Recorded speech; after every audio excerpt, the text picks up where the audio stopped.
Rocket TV pour ce temps de parole consacré ce matin à cette affaire dont on parle beaucoup, les pompiers, la grève des pompiers de l'aéroport. Pour en parler, nous avons Boucherin, le porte-parole intersyndical du SDIS de Mayotte. Bonjour. Bonjour. Comment ça va? Ça va. Hein. La vie est un combat, il faut gagner tous les jours. Justement, parlons de ce combat, cette affaire qui fait du bruit. J'aimerais que vous en parliez. Les 3 pompiers de l'aéroport avaient été en garde à vue, puis après ont été déférés dans la justice. Ils seront jugés en décembre. Vous trouvez ça normal ou pas? Alors, normal, je pense s'il y a un problème, la justice est là pour ça.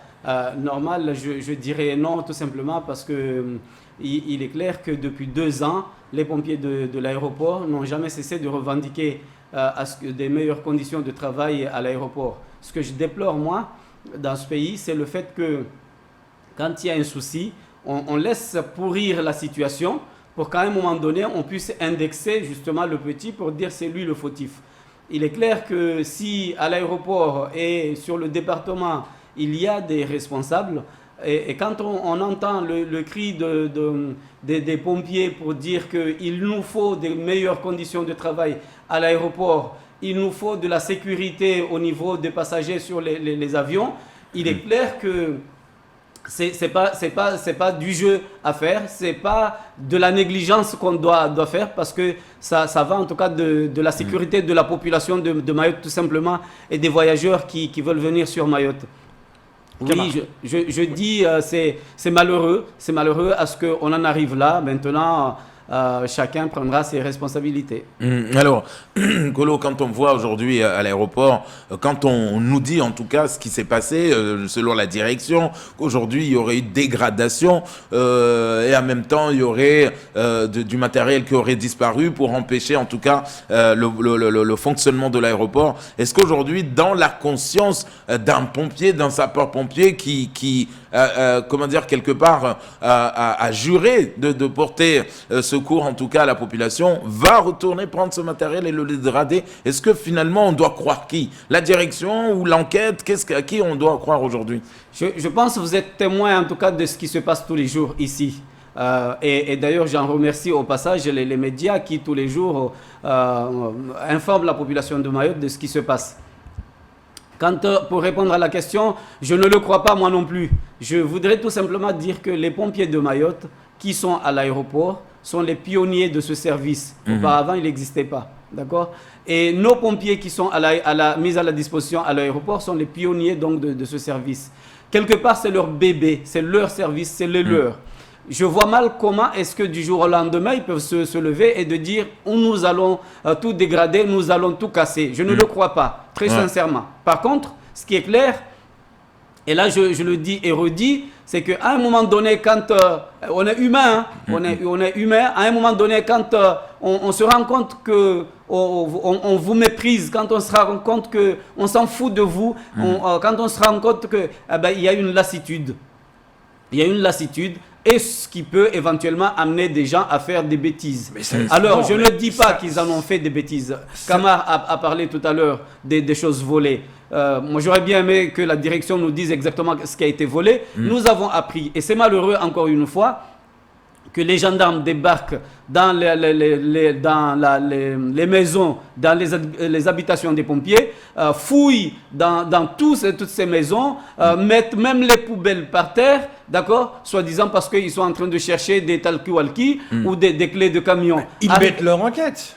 Ils mènent leur enquête, c'est normal. Alors, jusqu'à arriver à un certain moment, je pense que c'est qu'à Mayotte qu'on peut voir ça, jusqu'à un certain moment, à ce qu'ils partent, et avec la femme de la personne et ses enfants, alors que ces personnes-là sont innocents, ils ont rien fait. Qui cherche? Alors l'enquête, je veux bien, mais l'enquête, on cherche, d'accord?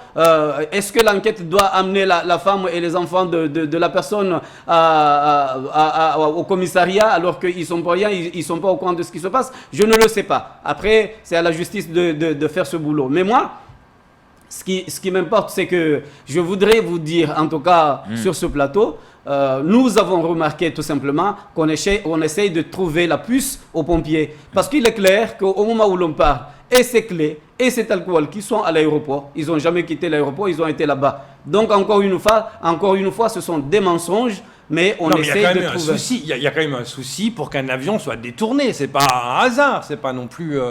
Alors, un avion soit détourné. D'abord, je voudrais clarifier une chose ici.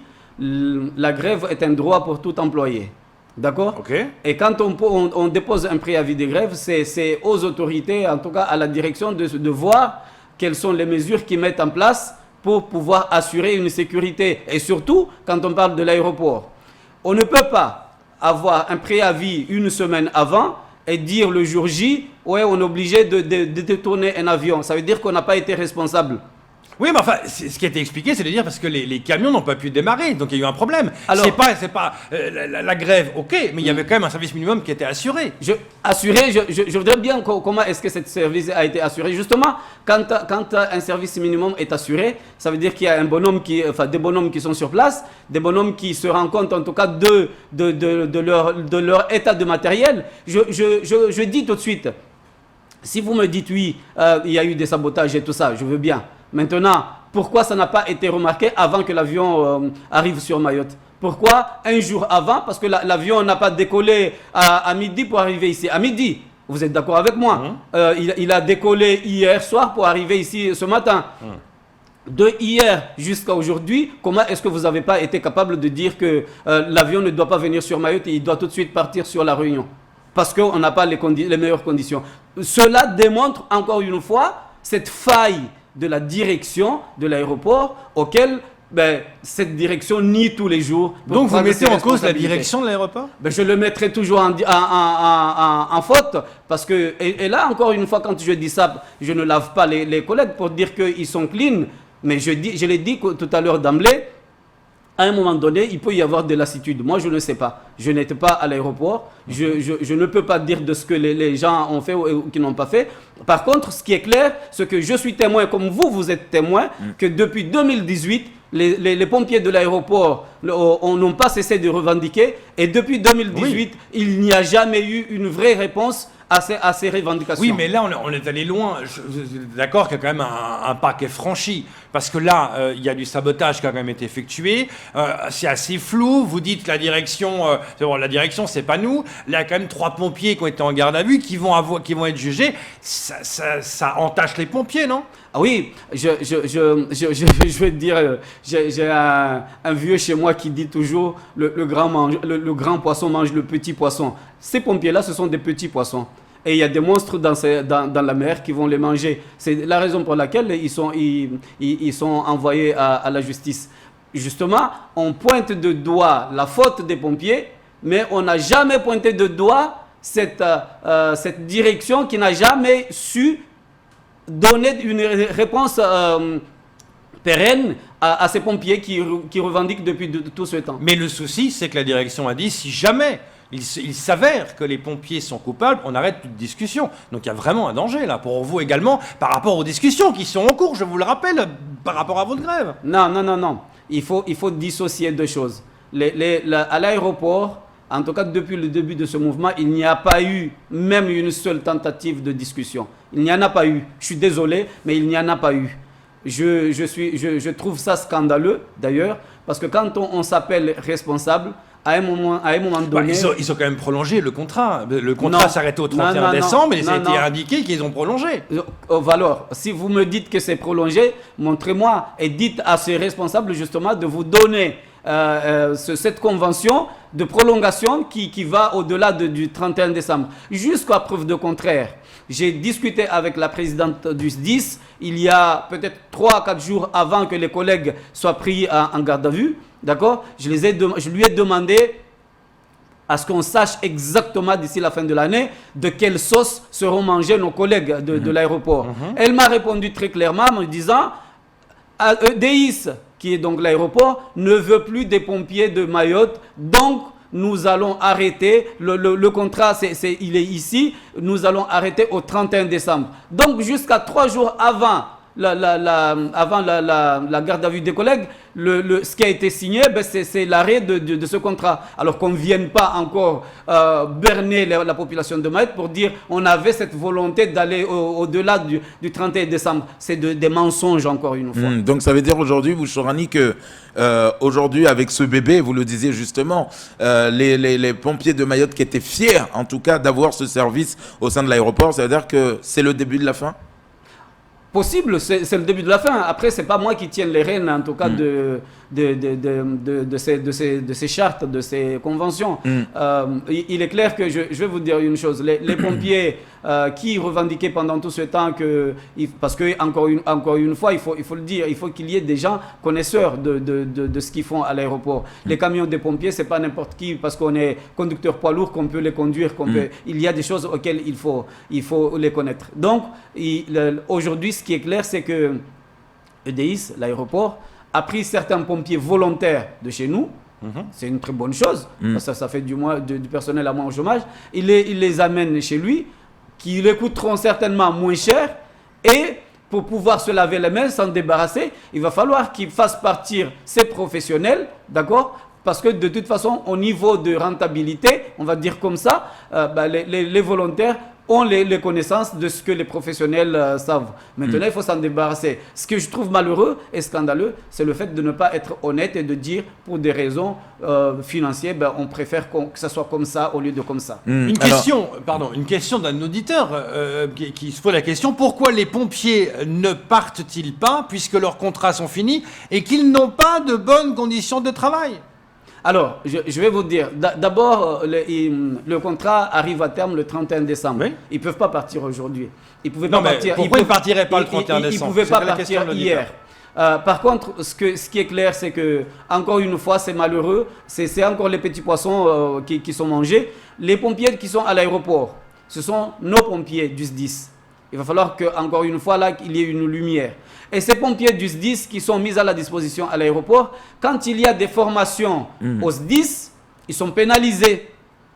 Parce que, comme c'est des agents de l'aéroport, alors qu'ici, on a besoin, au SDIS, on a besoin des gens sur les ambulances, sur les camions, on privilégie tout simplement les gens qui sont sur le terrain ici, au SDIS, que ceux qui sont à l'aéroport. À un moment donné, en termes de formation, ces gens-là, ils sont pénalisés parce que beaucoup de formations auxquelles leurs collègues d'ici en bénéficient et eux pas, tout simplement parce qu'ils ne sont pas encore les pompiers qui sont... C'est-à-dire qu'eux, ils ont des missions spécifiques du côté de l'aéroport. Vous avez peut-être remarqué qu'eux, ils font même comment ils appellent ça, du PPA, donc tout ce qui est petit oiseau là qui circule, ce qui n'est pas le cas pour nous. Ils utilisent des armes à l'aéroport auxquelles au SDIS, nous, on n'en a pas. Donc ils ont une formation complémentaire qui n'existe pas chez nous et de ce côté-là, ils sont aussi pénalisés de certaines formations de chez nous parce qu'ils n'en ont pas besoin forcément chez eux là-bas. Alors pour l'instant,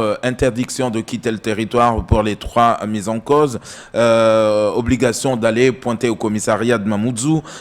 Aujourd'hui, quel est l'état d'esprit de ces 3 pompiers aujourd'hui? Est-ce que finalement, ils se disent on a perdu un combat, mais en même temps, on va avoir un casier judiciaire qui ne sera plus vierge? Comment ils vivent la situation? D'abord, je compte beaucoup sur eux. Je compte sur eux pour qu'ils soient forts. Je compte sur eux pour qu'ils ne baissent pas les bras. D'accord? Je compte sur eux pour qu'ils soient des hommes de combat. Parce que la vie est un combat, je l'ai dit d'emblée. Et que seul gagne celui qui ne baisse pas le bras. Et je compte sur eux pour qu'ils ne baissent pas les bras. Au niveau moral, vous pouvez le savoir. Je l'ai dit tout à l'heure, ce sont des humains. Quand du jour au lendemain, on sait que c'est un droit qu'on revendique. On sait qu'on a cet amour, en tout cas, d'aller servir à son pays, à ce service, et qu'on est pointé d'un coupable. Ça ne fait pas plaisir. Ça ne fait certainement pas plaisir. Donc oui, quelque part, ils sont ils sont abattus quelque part pour dire que voilà. Pour eux, ils n'ont rien fait? Rien fait, je ne sais pas. Je ne peux pas dire qu'ils ne peuvent pas dire qu'ils n'ont rien fait. D'abord, ils ont été grévistes et donc ils ont fait quelque chose. Ils ont au moins eu cette volonté. À ce qu'on leur accuse. Ils ont été volontaires de faire grève. Donc on ne peut pas dire qu'ils n'ont rien fait. Sur ce qui est sabotage, Alors, j'aurais bien aimé qu'on m'explique ce que ça veut dire réellement sabotage. Aucun camion n'a été cassé. Apparemment, il y a eu un fusible qui a été enlevé sur un camion pour que le camion ne puisse pas démarrer. Parce qu'il paraît qu'il y en a un qui aurait dit, ok, effectivement, j'ai fait quelque chose, mais je ne m'attendais pas à ce qu'il y ait autant de conséquences. Alors, c'est ce que je dis. Je dis tout à l'heure, quand on parle d'un sabotage sur un camion, il n'y a pas un camion qui a été mis en feu à l'aéroport, il n'y a pas un camion qui a été cassé. Apparemment, il y a eu un fusible. Et je disais tout à l'heure, quand on est responsable, quand on est conducteur d'un camion comme celle de l'aéroport, vous vous engagez pour dire, oui, on va assurer un service minimum. La moindre des choses, quand vous démarrez un camion, que vous vous rendiez compte qu'il y a quelque chose qui ne va pas, et de chercher un fusible sur un camion ou sur un véhicule, c'est quand même pas le moteur qui a pété, quoi. Et pourquoi? Ce qui est surtout étonnant, c'est que d'une seconde à l'autre, les camions ont été remis et ont fonctionné.